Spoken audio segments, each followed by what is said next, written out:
published 0350 the 16th of November 2017, updated 1628 the 16th of November 2017. House Republicans got their tax reform bill over the line Thursday afternoon, with a vote of 227 yeas to 205 nays. Members of the GOP caucus let out a cheer from the House floor when enough votes were counted to pass the Tax Cuts and Jobs Act, as a handful of Democrats gesticulated at their colleagues and sang out "na na na na hey hey goodbye," a suggestion that the tax vote would be political poison in the midterms next year.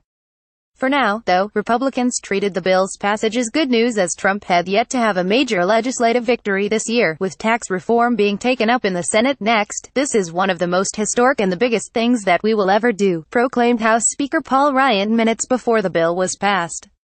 "And the reason is because this is one of the biggest things we can do to improve people's lives, to revitalize that beautiful American idea, to spread liberty and freedom." The vote came directly after President Trump visited Capitol Hill to give a rah-rah speech to Republicans, described by Kentucky Rep. Hal Rogers to DailyMail.com as a pep rally. Scroll down for video. House Speaker Paul Ryan claps his hand after the Republicans voted in favor of a tax reform bill, which would cut corporate taxes and collapse the number of tax brackets. House Speaker Paul Ryan right and House Majority Leader Kevin McCarthy left celebrate. After the House of Representatives passes a President Trump-approved tax reform bill, House Ways and Means Committee Chairman Kevin Brady, who shepherded the tax plan through his committee, speaks about the Republican victory after Thursday's vote. President Donald Trump speaks briefly to journalists after leaving a House Republican conference meeting at the U.S.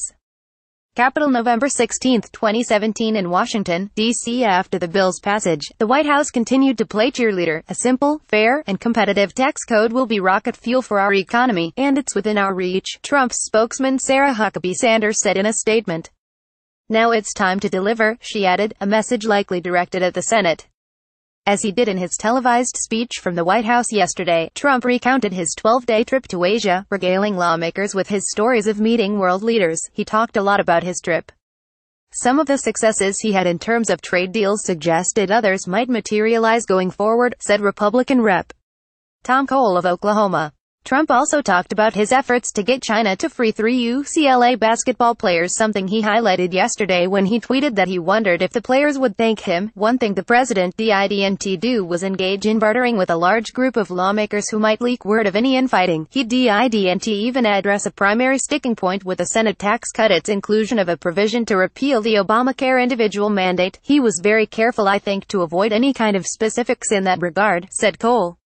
"There was no specifics at all, actually, in the meeting," said New York GOP Rep. Dan Donovan, who opposes the bill in its current form. Donovan later cemented that with a no vote, it was just a general discussion. "Actually, he didn't even take questions. He talked about his trip to Asia among other things, and really just asked everybody to go out there and get tax reform passed," he told DailyMail.com. Trump came to the Capitol to try to give a final boost to a House $1.5 trillion tax cut, after some ominous signs for Republicans in the Senate. House leaders had already expressed that they have assembled and needed 218 votes for their tax cut bill, meaning Trump's visit was merely symbolic. President Donald Trump answers a question from the press about discussion of the tax bill, Thursday, November 16, 2017, on Capitol Hill in Washington. Trump's meeting with Republicans was described as a pep rally. Speaker of the House Paul Ryan points to boxes of petitions supporting the Republican tax reform bill on Tuesday, but the legislation is facing some blowback from members from high-tax states who continue to balk at the elimination of most of the deduction for state and local taxes. "We could lose all the seats in the Northeast," said Republican New York Rep. Peter King to Fox News. King was a no vote on Thursday. "This is an unforced error," he said.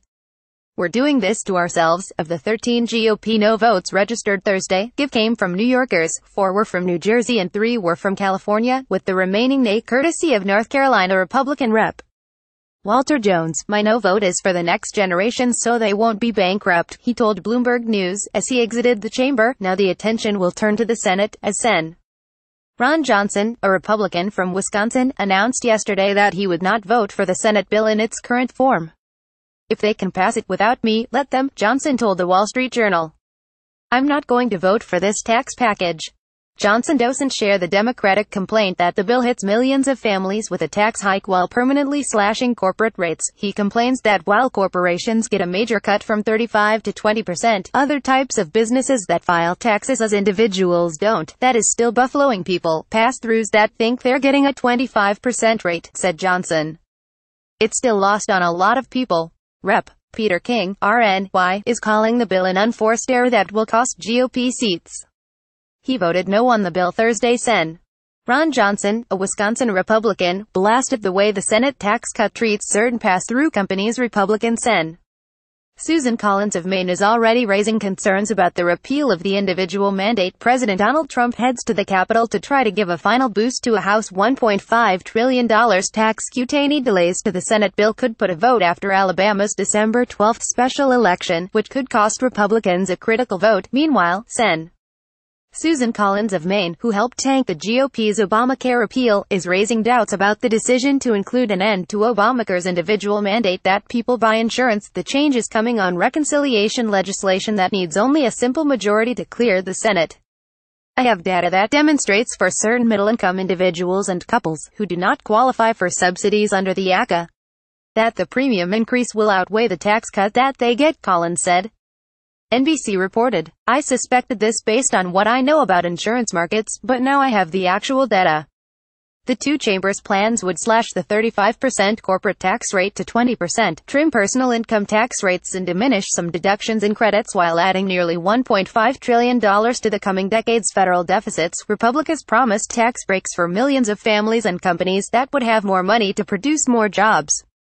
It represents a bold path forward that will allow us as a nation to break out of the slow-growth status quo once and for all, said House Ways and Means Committee Chairman Kevin Brady, R. Texas, as his chamber debated the bill Wednesday. Democrats charged the measures would bestow the bulk of their benefits on higher earners and corporations. In the Senate Finance Committee, they focused their attacks on two provisions designed by Republicans to increase revenue. One would repeal President Barack Obama's health law requirement that people buy coverage or pay a fine, a move the nonpartisan Congressional Budget Office projects would result in 13 million more uninsured people by 2027. The other would end the personal income tax cuts in 2026 while keeping the corporate reductions permanent. We should be working together to find ways to cut taxes for hardworking middle-class families, not taking healthcare away from millions of people just to give huge tax cuts to the largest corporations, said Sen. Bill Nelson, DFLA. The Republican-led finance panel was on track to approve its proposal by week's end. It shut down Democrats' initial efforts to modify the bill, voting along party lines against amendments aimed at protecting health care coverage for veterans or people with disabilities, mental illness or opioid addiction if the insurance mandate is ended. But with GOP leaders hoping for Senate passage early next month, concerns harbored by Johnson and perhaps others would have to be addressed.